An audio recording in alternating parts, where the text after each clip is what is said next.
As diferenças de manifestações do autismo entre os gêneros feminino e masculino têm sido melhor compreendidas com os avanços do estudo sobre esse tema.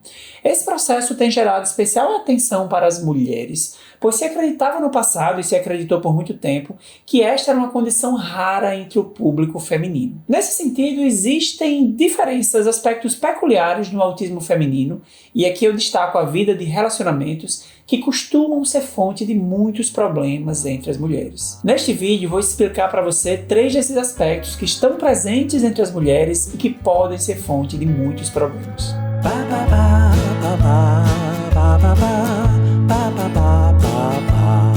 Olá, eu sou o Dr. Tiago Bezerril, médico psiquiatra, e aqui eu te ajudo a entender melhor sobre psiquiatria e saúde mental, com foco em neurodivergência.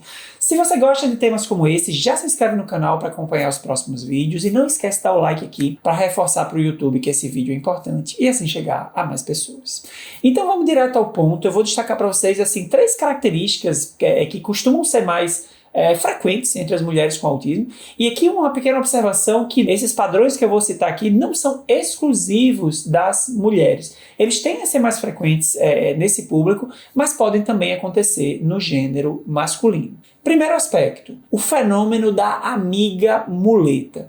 O que é que significa isso? Isso é uma coisa que a gente observa, especialmente ali surge já desde a infância, né? A menina com autismo, ela tem uma tendência, né? Parte das meninas tem uma tendência de estabelecer, de eleger uma pessoa ali naquela turma, né, da escola, uma pessoa ou um grupo muito pequeno, normalmente uma pessoa, para ser uma amiga de referência, né? E tanto existe uma busca de estreitamento de laços de afeto com essa amiga, mas também essa amiga acaba sendo uma espécie de intermediária para os processos de socialização dessa criança com autismo. Esse auxílio que essa amiga fornece, ele é um auxílio que gera muita dependência, e daí que vem o termo amiga muleta, né? Lembro de uma história de uma jovem adulta, né, que foi diagnosticada já um diagnóstico tardio, já na idade adulta com autismo, e ela lembrava, né, da época da escola, e ela me relatou que ali no ensino fundamental, aproximadamente, ela tinha uma amiga, que ela elegeu como a melhor amiga, e ela tinha uma ligação muito forte com essa amiga, uma dependência emocional, e os grupos que ela conseguia circular, outras amizades que ela conseguiu fazer, era sempre através desta outra jovem. E aí a ligação era tão forte, ou a dependência, que, por exemplo, quando essa amiga ela avisava que ia faltar por algum motivo, né, a outra amiga simplesmente não queria ir para a escola. Assim, ela tinha dificuldade de estar na sala de aula, de estar na escola, se a amiga muleta não tivesse com ela. Esse processo todo ele tende a não ser muito consciente, mas o fato é que as dificuldades de socialização, de comunicação, que são a marca do autismo, que acontecem já desde a infância, elas geram bastante desconforto, e um fenômeno que tende a acontecer mais em mulheres do que em homens é que as mulheres conseguem camuflar mais, elas conseguem de alguma forma se virar melhor nesse aspecto social, elas conseguem improvisar mais, e aí a busca dessa jovem, dessa garota, por tentar suplantar, tentar superar essas dificuldades de socialização, passam pela utilização dessa amiga, a chamada amiga muleta. E esse é um processo problemático porque tanto pelos riscos da dependência emocional que surge ali dentro daquele relacionamento, como de certa forma de você não ter as condições ali de desenvolver outras habilidades de socialização, né, de ter contato com outras pessoas. Nesse sentido, acontece também um processo de influenciação, né, ou um processo de sugestionabilidade muito grande. Por exemplo, os gostos dessa amiga muleta, elas tendem a ser incorporados pela amiga autista, né? Porque ela tem um desejo de fusão com essa amiga, e aí ela tende a copiar de forma muito estreita os comportamentos e preferências dessa outra pessoa. Segundo aspecto, fonte de problema nos relacionamentos das mulheres com autismo: maior propensão para narcisistas e psicopatas. E aqui eu falo dos relacionamentos românticos. Por que isso acontece, né? Aqui eu estou falando, quando eu falo narcisista e psicopata, eu estou falando de um padrão de personalidade, né? No extremo, um transtorno de personalidade, pessoas que têm uma estrutura de funcionamento narcisista e psicopata.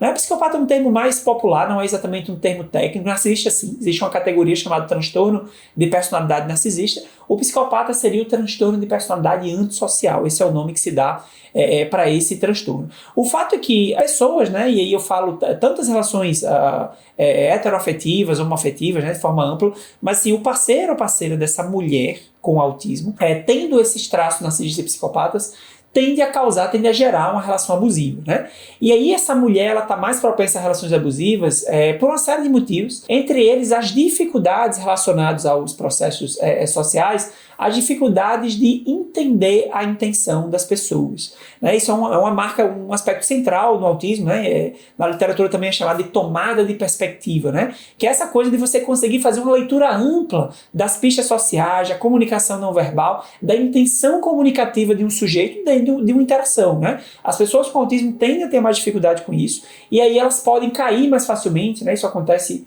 em maior frequência entre as mulheres, cair mais facilmente em relações abusivas. E aí, o que a autista tem de menos nessa questão da leitura social, o narcisista e psicopata pode ter de mais, né? São pessoas que podem ser socialmente muito competentes. E aí você tem uma combinação perfeita para uma relação abusiva. O indivíduo ali é mais vulnerável, né?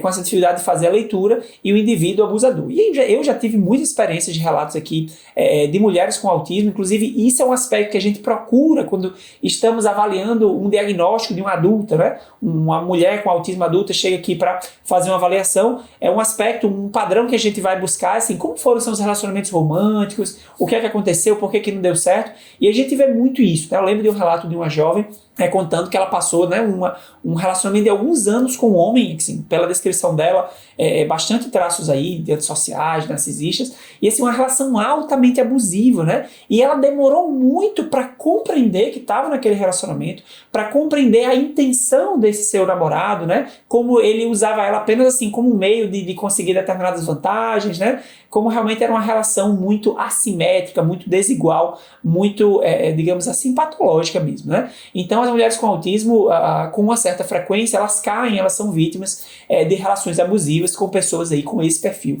É algo para estar bem de olho. E um terceiro aspecto, a síndrome da boazinha. O que é isso, né? E aqui já adiantando para você que essa característica de mulheres com autismo, ela tem a impactar de forma ampla, né, os relacionamentos, não só relacionamentos românticos, mas relações como um todo, familiares, com amizade. O que é a síndrome da boazinha?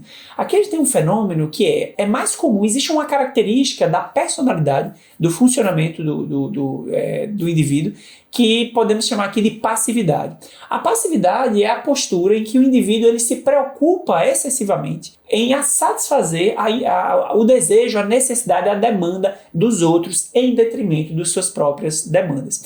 Isso fatalmente vai gerar um adoecimento, isso não é nada saudável. Num relacionamento é importante que a gente consiga manter uma postura de equilíbrio entre satisfazer a demanda do outro e satisfazer a nossa própria demanda. Isso poderia entrar dentro do conceito da assertividade. O indivíduo que ele é passivo, ele está deslocado desse equilíbrio e está numa ponta de um extremo. Numa outra ponta estaria o indivíduo agressivo, egoísta, que ele só pensa em satisfazer a necessidade dele, né? Não é o escopo aqui da nossa discussão. A questão é, o indivíduo passivo, como é a postura dele? Ele tem uma necessidade de satisfazer o desejo do outro, ele se preocupa muito com o outro, se preocupa com o que o outro vai pensar dele, e ele tende a se sacrificar, ele entra em autossacrifício para atender a demanda do outro. Existem muitos motivos pelos quais as pessoas podem se comportar de uma forma passiva, mas o autismo, ele aumenta a chance do indivíduo desenvolver essa estrutura na sua personalidade. E isso tem muito a ver com todo o sentimento de inadequação, de estranheza que o indivíduo tem em relação a ele mesmo, já na infância, e a necessidade de se encaixar, né, de ser aceito pelo grupo social, pelas pessoas. Então percebam, a criança com autismo, percebendo suas dificuldades sociais, percebendo suas inadequações, suas inabilidades, ela tende a desenvolver problemas de autoestima, né? Tipo assim, nossa, eu não sou bom o suficiente, né? As pessoas não gostam de mim, né? E aí, entre as meninas, isso tende a ser um pouco mais frequente, né? E até o processo do masking, eu já falei aqui de vídeo sobre masking, o quanto as mulheres, elas se disfarçam, se camuflam em relação às suas dificuldades no autismo, o masking, ele favorece muito essa atitude mais passiva nos relacionamentos. Então, a síndrome da boazinha, ela se refere a essa postura passiva porque, olhando de fora, um indivíduo passivo, ele é visto com muitos bons olhos pelas pessoas, ele é visto como muito bonzinho, porque ele sempre está disposto a agradar o outro, a atender a necessidade do outro, né? A prestar o favor. Ele não consegue dizer Não, ele não consegue colocar limite nas pessoas. Então, mulheres com autismo, com mais frequência, comparando a mulheres neurotípicas, elas tendem a ser acometidas por essa síndrome da boazinha, de se mostrarem como boazinha, de não conseguirem colocar limites, colocar o não, né, não conseguirem olhar para suas próprias necessidades. E isso é muito problemático. Primeiro para elas mesmas, assim, de uma forma mais direta, porque gera adoecimento, assim, pessoas que vivem numa atitude de passividade, em algum momento vão adoecer de transtorno de ansiedade, de transtorno de humor, de uma série de problemas. Mas também a atitude passiva, ser bonzinho demais em todos os relacionamentos, também vai causar tensionamentos e tende a gerar relacionamentos abusivos. E mais cedo ou mais tarde, todo o processo ali de estruturação daqueles relacionamentos vão se apresentar problemáticos, né? E assim chegamos ao final desse vídeo em que eu te mostrei 3 aspectos mais comuns em mulheres com autismo que podem impactar, são derivados da dificuldade do autismo e podem impactar de forma até severa os relacionamentos. Se você gostou aqui desse assunto, não esquece de dar o like aqui embaixo e você pode aqui deixar algum comentário de alguma dúvida que você tenha ficado sobre o assunto e até mesmo algum relato que você tenha de alguém que você conheça sobre alguma dessas 3 condições. Até o próximo vídeo.